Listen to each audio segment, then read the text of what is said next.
loud. People are outside. We've pretty much broken all the rules.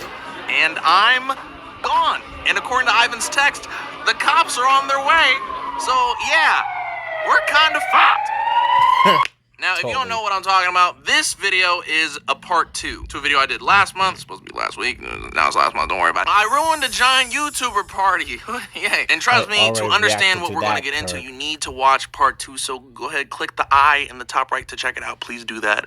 I need the watch time. But be sure to come back, please. Anyways, here's a quick recap for everyone who did watch it when it dropped and don't want to rewatch a whole 20-minute video.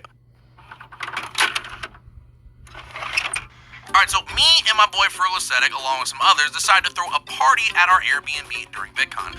Trouble is, that's illegal, which we knew from doing the previous year, and which we didn't care about from us being awful people. So to make sure we didn't get kicked out like we almost did last time, we set a couple ground rules for the party. 1, we can't have too many people in the house. 2, we can't let people outside. And 3, I need to be around to make sure things were alright in case the cops did come, because the house is in my name, and we don't need the cops snitching on us to the house owners and getting us kicked out. So, yeah, I'm not down for that. Now, during said party, I blacked out and didn't remember a single thing, and ended up waking up to a text from my friend Ivan that said the cops had been called that night. Why they came?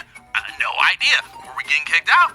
No idea. Thankfully, Vivi collected testimonies of everyone's experience at the party to figure out what went wrong that night. And apparently, everything did. Not only was the party just wild, but there were too many people outside, including me. For some reason, when I said the rule was to not go outside, it was my rule. And at the very last moment, my black ass disappeared. A very competent bunch we are. So we're finally here with the second half of the tape. So let's see what happened when the cops were on their way. For me, everything starts getting fuzzy and blurry. I don't remember exactly what happens. I see that the situation is way out of hand. People like, hey, Christian, someone's outside. I'm like, okay, well, maybe it's the pizza guy. I don't know. I go outside. It's the Anaheim City Neighborhood Watch people. They pull up to the house and go, hey, we got a noise complaint from the city. You guys are being a bit rowdy. So I'm like, okay, cool. I'm going to sober up now so I can handle this. And I'm going to go find Kurt so that we can handle it together as a team. As the night keeps going to about 11:30, I don't hear Kurt anymore, so I wonder where he is. So me, as the only sober one, search for him. 6 foot tall black man in a sea of animators. I'm like, I'm bound to find Michael Jordan in a sea of golf players. It's gonna happen. And That's a great eventually, connection. I found him. Kurt's blacked out in his bedroom. How do you put it? Schlumped. Dude is like a piece of fish over rice. All right, pause real quick. So there's a lot of footage from the party, like IRL footage, which I've been hesitant to share because, you know, privacy. I want to keep everyone's personal information private. Dude. Except mine. I don't care about my privacy. So I was definitely out of it, and there's plenty of video evidence. Yo, Kurt is gone. Kurt, where are you, man?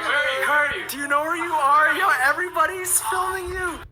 Yeah, not my best is moment. the Anyways, worst. continuing with the tape. I decided to leave him alone and try to keep everyone away from Kurt. Oh man, I gotta handle this by myself. He's so drunk. He's passed out. I don't know where his phone is. I don't know where his wallet is. I'm like, someone take care of our mans. I'm gonna try and get everyone out because we're being fucking loud. We try to get That's everyone to quiet not good down, which they outside. do, and we try to get everyone out. So while everyone is figuring out which groups they're going home in, they all step outside the house. Which is worse. It's worse now. Everyone's on the lawn. If we had a noise complaint in the house, imagine how loud we were outside. Now, I realize that simply calling an Uber takes 15 minutes. No, I don't mean waiting for it to arrive. I mean pressing the button to have the Uber pick you up. Just press the button. It's cool though. I think the noise level was at a reasonable level. I was wrong. It was fucking loud. It's basic math. Everyone talking at room volume, that adds up. And obviously the neighbors are gonna hear that. So as everyone's leaving, it's the Anaheim City Neighborhood Watch and the police. So I was just as drunk as everyone. You know, I'm fucking hammered too. I'm a couple drinks in. I'm riled up. And the police come and I'm like, yeah, man, we're just a bunch of YouTubers here. A lot of us are from out of state. Some of us are international. We're here for VidCon. A lot of people over here don't really get to see each other. So it's really nice getting to see your community in person. You know what I mean? And, you know, I think I played it off pretty well. I was talking to the cop, and he seemed like a nice guy. I think he thought I was a nice guy. Joke's on you. I'm depressed. So he was like, cool, son, just make sure you get everyone home safe. and make sure you're not making too much noise because the neighbors are complaining. I'm like, thanks, man. Yeah, we're getting everyone home and calling everyone Ubers. That's why we're out here, and it's taking a long time because it's kind of late, and I do apologize for being a bit loud. He's like, okay, cool, thanks.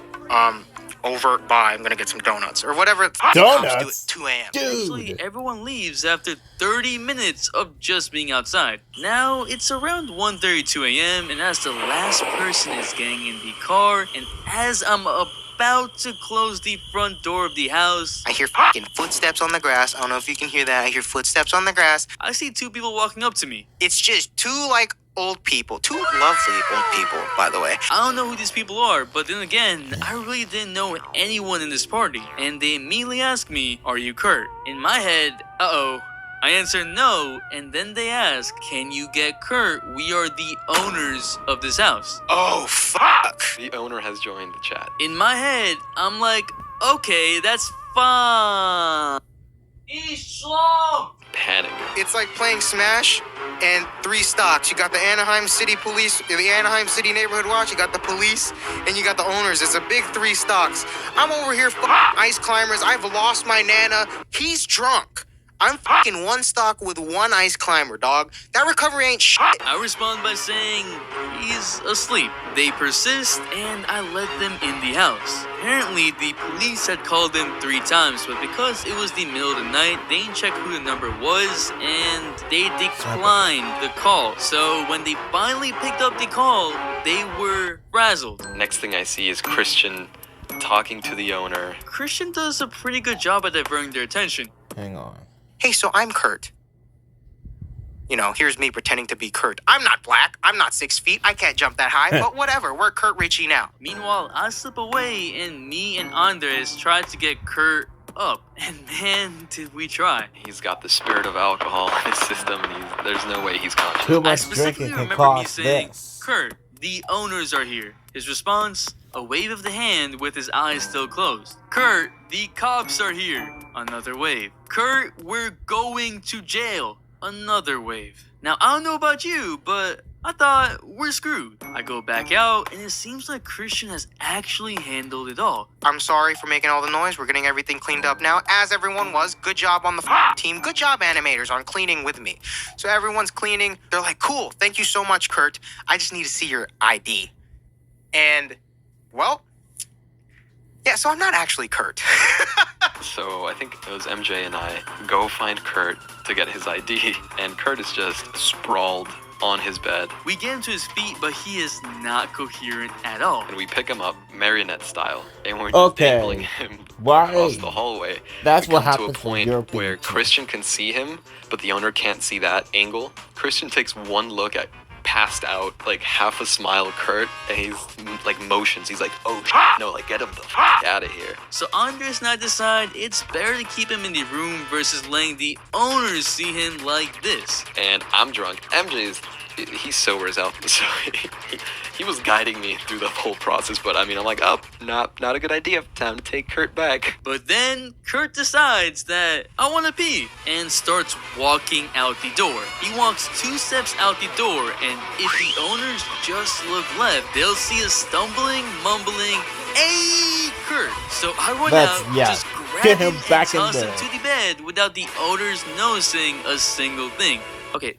That sounds worse than what it was. All right, I was just trying to protect them, okay? Yeah, All right, it's chill, best forget try about to that. protect. Andres watches over Kurt while I go out. Christian somehow finessed all of this and had them just take Kurt's ID, not mine or anyone else's. But I did give them that one Australian dude's passport. So whoever is from that dude from Melbourne, and they have your passport on file. We reassured them that everything would be fine. They left. We sighed in relief. And next thing I remember is the house is empty, except for like the few passed out stragglers. That was the main thing. We got out of it scot-free. No one went to jail. No one died. No one died. We're cool.